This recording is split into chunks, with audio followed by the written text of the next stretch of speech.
दोस्तों स्वागत करता हूँ उन सभी का जो लोग झंझोर तैयारी में जो लगे हैं या फिर लगने जा रहे हैं, मैं उनका बेहद हार्दिक स्वागत करता हूँ। देखिए, हमारी जुनून सीरीज़ का आज का जो टॉपिक बेसिकली भूगोल है। इसमें हम भूगोल को की हाइलाइट्स को जो है हम चीज़ों को लेके चलेंगे, राइट। लेकिन उससे आगे बढ़ने से पहले मैं आपको कुछ बेसिक्स चीज़ें भी बताना चाहूँगा। देखिए, मेरा जो भूगोल का ऑब्जर्वेशन ये रहा है कि आपने एनसीईआरटी पे सबसे ज़्यादा फोकस करना है। देखिएगा, मैं हिंदी मीडियम का एक्सक्लूसिव चैनल चला रहा हूँ, मैं झूठ नहीं बोलूँगा।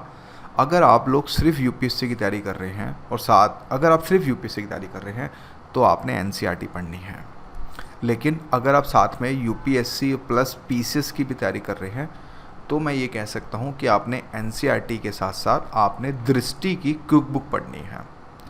क्विक बुक ध्यान समझिएगा, मैं यहाँ पे आपको महेश सर की बुक नहीं बोलूँगा क्योंकि वहाँ पे वो ओल्ड एनसीईआरटी का कॉपी पेस्ट है। लेकिन आप दृष्टि आईएएस की क्विक बुक पढ़ सकते हैं इन दैट केस अगर आप यूपी पीसीएस की भी तैयारी कर रहे हैं।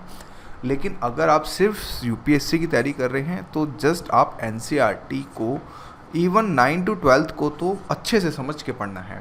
लेकिन इसमें एक 7th क्लास की जो किताब आती है वो भी आपने जो है अच्छे से पढ़ के चलना है, राइट। इसके बाद क्या होता है, कभी कभी क्वेश्चंस जो होते हैं करंट अफेयर से भी कनेक्ट किए जाते हैं। अभी हाल ही में अगर हम ट्रेंड को देखें तो हमें ये ट्रेंड भी देखने को मिल रहा है कि कुछ क्वेश्चंस मतलब कि जो करंट कंटेस्ट में थे लेकिन उसको पास कंटेस्ट से उठाया गया है। यानी कि जो टॉपिक करंट में चल रहा है लेकिन उसको करंट ना छोड़ के उसके बैकग्राउंड से मतलब कि क्वेश्चंस को उठाया जा रहा है। तो इसलिए यहाँ पे अभी जो मैं टॉपिक्स आपको कराऊंगा, जो हाइलाइट्स, ये 11 टॉपिक्स हैं। लेकिन ऑनेस्टली मैं बोलूँ तो इसमें से आपको मुश्किल से 5-6 टॉपिक्स पे ही ज़्यादा फोकस करना है। वो क्या करना है, अब चलिए हम शुरू करते हैं। देखिए, बाकी ये कुछ गुरुकुल प्रोग्राम है मेरा। इसमें मैं 9,000 रुपीज़ पर मंथ के हिसाब से, जिसमें आपको रहना, खाना और लाइब्रेरी, गाइडेंस, टेस्ट सब कुछ इंक्लूड होता है। भाई दाल रोटी चलाने के लिए कुछ करना पड़ता है। तो ये बाकी कुछ किताबें हैं हमारी, ये मेरी, तो आप इनको चाहें तो फ्लिपकार्ट पे अपने दोस्तों को रेफ़र कर सकते हैं। पहला पॉइंट है सादिया भूकंप। देखिए, ये पहली बात ये इसलिए क्योंकि ये क्यों इंपॉर्टेंट है, सुर्खियों में क्यों रहा, एक तो आपने ये करना है, साथ में इसकी मैपिंग को थोड़ा समझना है। जो ये मैंने फिगर दी है इसको थोड़ा अच्छे से समझने की जो है आपने जो है बिल्कुल कोशिश करनी है। फिर इसके मुख्य बिंदु ये भी पढ़ने हैं। वर्तमान अध्ययन क्या कहते हैं आपने, ये भी आपने करना है। क्यों? क्योंकि ज्योग्राफी है, आप बीच में चीज़ों को मतलब कि स्किप नहीं कर सकते हैं। साथ में इसके मैथ को भी पढ़ना है, यानी कि ये वाला। तो कहने का मतलब यहाँ पे ये हुआ, आप ये थोड़ा सा इसमें काट सकते हैं क्योंकि ज्योग्राफी है, ज्योग्राफी में चीज़ें हमें लेके चलनी होगी। राष्ट्रीय मानसून मिशन काट दो, नहीं आता। क्यों नहीं आता? इस तरह के क्वेश्चंस बहुत कम आते हैं क्योंकि अगर स्कीम्स आई, अगर योजना भी आई तो वो कहीं ना कहीं महिलाओं से रिलेटेड आएगी या एसटी, एससी, मुस्लिम से आएगी, वर्नेबल सेक्शन से आएगी या क्लाइमेट से आएगी, वहीं से आएगी। इस तरह के मिशंस में नहीं पूछा जाता। तो आप क्या करें, इस टॉपिक को आप काट दें, हमारे ये कोई काम का नहीं है, राइट। मैं सीधी बात बोल रहा हूँ यहाँ पे। फिर इसके बाद आपने जो इस पर आपने जो फोकस करना है वो सिर्फ एमजीओ पे करना है, मेडन जूलियन दोलन। इसको थोड़ा सा आप इसकी वीडियो भी देखना यूट्यूब पे क्या होता है, क्योंकि क्वेश्चन अगर बनेगा तो यहाँ से करंट अफेयर को लेकर, तो पूरा काटने के बाद सिर्फ ये लास्ट का एमजीओ पे आपने फोकस करना है। क्योंकि क्वेश्चन जो बनेगा वो कंसेप्चुअल बनेगा रेदर देन फैक्चुअल ये मैंने सारा डेटा कटवा दिया कि ये नहीं, कोई फ़ायदा नहीं है इसको पढ़ के। लेकिन जब आप कंसेप्चुअल करेंगे तो इसको यूट्यूब पे भी आप एमजीओ को सर्च आपने ज़रूर करना है, ठीक है, समझ आ गया। इसके बाद थर्ड आता है धौली गंगा नदी। भाई सुर्खियों में क्यों थी? हाल ही में धौली गंगा नदी में पानी के स्तर में वृद्धि के कारण अस्थायी रूप से बंद किए जाने के कारण बचाव कर्मियों ने अपना अभियान फिर से शुरू किया।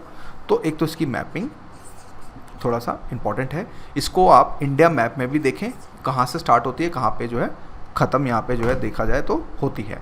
तो ये आपने धौली गंगा नदी के बारे में थोड़ा इम्पॉर्टेंट है, क्योंकि हाँ मैं कह सकता हूँ इम्पॉर्टेंट है। लेकिन ये ऋषि गंगा ये इतना इम्पॉर्टेंट नहीं है, लेकिन आपके लिए ये धौली गंगा वाला ये थोड़ा सा ज़्यादा इम्पॉर्टेंट रखता है। उसके बाद दोस्तों नाथुला, आपको पता है कुछ तरह के दर्रे भी हैं जिसमें जैपला, नाथुला ये थोड़ा इंपॉर्टेंट है। तो मैं ये कह सकता हूँ नाथुदर्ला की एक तो मैपिंग जो ये बहुत इंपॉर्टेंट है, ये आपने डोकलाम, नाथुला, चोला पास ये सब आसपास ही हैं। तो ये तो इसकी मैपिंग आपने बहुत ध्यान से करनी है। नाथुला के बारे में आपने पढ़ना है। पूरा अच्छे से कि नाथुला क्या है।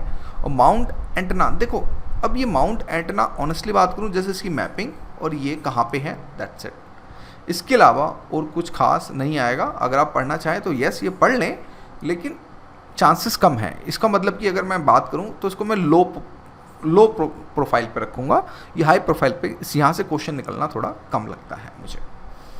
फिर गोदावरी नदी इंपॉर्टेंट है, मैपिंग आ सकती है। तो इसके एक तो लाइक वेस्ट से कौन, ईस्ट से कौन जुड़ता है, वेस्ट से कौन जुड़ता है, एक तो वो इसका पूरा मतलब कि ट्रिब्यूटरीज को, उसकी जो सहायक नदियाँ हैं, एक तो वो, तो गोदावरी ये देख रहे होंगे यहाँ से, एक तो ये पूरा इंपॉर्टेंट है। साथ में गोदावरी नदी के बारे में अपवा तंत्र, उद्गम, सहायक नदियाँ, तो ये सारा आपने करना है। साथ में जो इसका विवाद है ये आपने इस पर जो बिल्कुल भी आपने फोकस नहीं करना है, लेकिन आपने इसमें एक चीज़ पे सबसे ज़्यादा फोकस करना है, वो है ये आपका पोलरम सिंचाई परियोजना, ये ठीक है। तो इस पे आपने थोड़ा सा ज़्यादा फोकस करना है, क्योंकि हो सकता है यहाँ से क्वेश्चन निकाल दे कि पोलरम सिंचाई परियोजना कौन सी नदी पे बनी हुई है, तो फिर वहाँ पे आप फंस जाओगे। तो इसलिए ये इंपॉर्टेंट है। बाकी आप ये वाला टॉपिक काट दें, कोई दिक्कत नहीं, ये काट दें, सिर्फ ये करें और साथ में इवन ये भी काट दें, नहीं आएगा। जो ये कोपिली है, ये कोपिली फोल्ड जोन, ये बहुत इंपॉर्टेंट है, इसको पूरा पढ़ेंगे आप, क्योंकि एक नया फैक्ट है ये। तो यहाँ पे आपको फिगर्स पे भी आपने फोकस करना है और साथ में इसको प्लीज़ पूरा पढ़िएगा, क्योंकि बहुत इंपॉर्टेंट है भूकंप के बारे में, भूकंप का जोखिमकरण, साथ में इसकी मैपिंग, जोन 2 जोन 3, ये बेसिक्स हैं। तो ये प्लीज़ आपने ये पूरा का पूरा आपने करना है। साथ में राजा भूमि बोल विश्व मृदा 2000 पुरस्कार थोड़ा सा इंपॉर्टेंट लगता है, क्योंकि अगर मैं बात करूँ उसको एवरेज प्रोफाइल पे मैं रखूँगा, क्योंकि हाँ मैं कह सकता हूँ थोड़ा सा इंपॉर्टेंट है, तो इसके बारे में आप थोड़ा सा पढ़ेंगे, राइट। तो ये प्लीज़ पढ़ लेना, क्योंकि हो सकता है मृदा के लेके, मिट्टी को लेके थोड़ा सा ज़्यादा हो रहा है, तो इसको आप यहाँ से यहाँ तक करेंगे, इसको काट दो, क्योंकि ये तो पता होता है मृदा संरक्षण, जब आप एनसीईआरटी पढ़ते हैं तो आपको ये सारी चीज़ें पता होती है, तो ये चीज़ें आप काट सकते हैं। फिर इंडोनेशिया का माउंट सिनाबुंग, तो ये इसकी मैपिंग, माउंट सिनाबुंग क्या है, किस तरह से है, ये सारी चीज़ें आपने जो है पढ़नी है। साथ में इसके मैपिंग के ऊपर आपने थोड़ा ज़्यादा फोकस करके चलना है। रिंग ऑफ फायर क्या होता है, ये भी आपने थोड़ा ध्यान से करना है। तो ऑलमोस्ट कंप्लीट हो गया। मैं हर एक टॉपिक के लिए एक वीडियो बनाऊंगा एज पर माई प्रॉमिस। तो आज की वीडियो के लिए दोस्तों इतना ही, फिर मिलेंगे थोड़ी देर के अंदर। Thank you. और प्लीज़ इस चैनल को सब्सक्राइब अपने दोस्तों के साथ भी सब्सक्राइब करें, क्योंकि डेडिकेटेड हिंदी चैनल है ये। बस इसी तरह से प्यार बना के रखिए। Thank you, bye bye.